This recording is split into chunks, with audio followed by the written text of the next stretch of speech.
ভারতীয় tourist visa চালু করলে লাভ কার বেশি?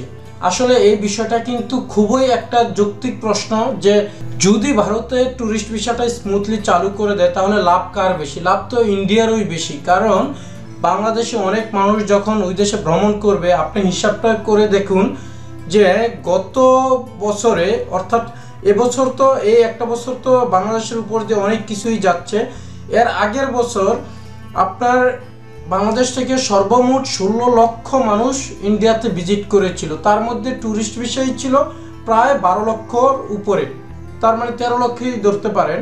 13 লক্ষ মানুষ যদি ইন্ডিয়াতে ভিজিট করে, তাদের ওই ভিজিটের সময় কি বাংলাদেশের অর্থ কি ওই দেশে খরচ করেনি? অবশ্যই করেছে। এখন অনেক ভাই বলবেন, বিশেষ করে ইন্ডিয়ান অনেক ভাই বলবেন যে ভাই আপনারা না আসলে কি আমরা মরে যাব, আমরা কি সমস্যায় পড়বো?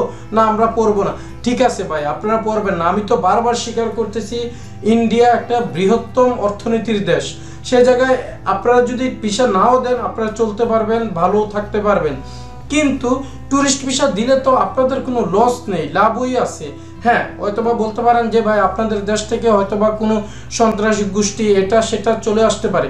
দেখেন, পৃথিবীর সব দেশেই কিন্তু সন্ত্রাস রয়েছে, তবে আপনারা ভিসা দেওয়ার ক্ষেত্রে এমবিসি কিন্তু অনেক বাস বিচার করেই ভিসা দিবে, হয়তোবা ওনারা অনেক জাস্টিফাই করবে, এখন তো আরও বেশি জাস্টিফাই করবে।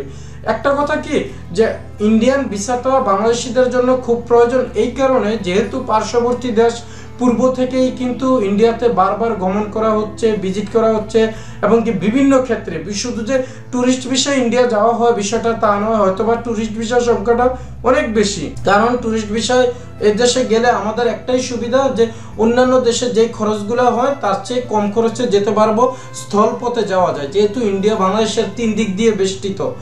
কিন্তু এখন এটার উপর ভিত্তি করে যদি বলেন যে না আপনারা আসার দরকার নেই এটা সেটা, কিন্তু চিন্তা করে দেখেন ভাই, আলটিমেটলি আপনারা তো ট্যুরিস্ট ভিসা অন্য কোনো দেশের জন্য না, দেশের জন্য রাখছেনই, তো সেজন্য আমাদের দেশকেও দিলে আপনাদের তো কোনো প্রবলেম নেই।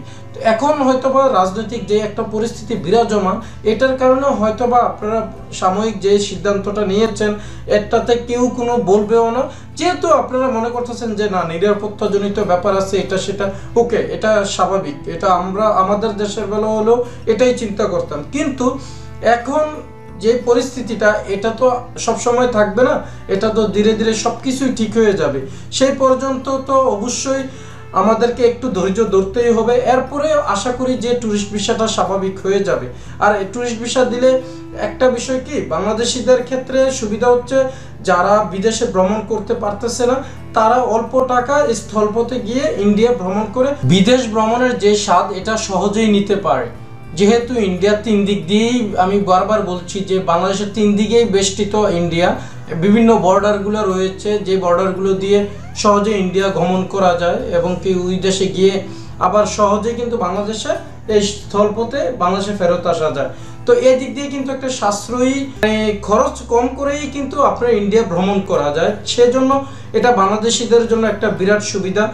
আর ইন্ডিয়ান গভর্নমেন্ট হয়তোবা এই জিনিসটাও চিন্তা করবে যে বাংলাদেশের জন্মলগ্ন থেকে যেহেতু বাংলাদেশের সাথে ভারতের একটা ভালো সম্পর্ক, সেই দৃষ্টিকোণ থেকে হয়তোবা বিষয়টা স্বাভাবিক হয়ে যাবে।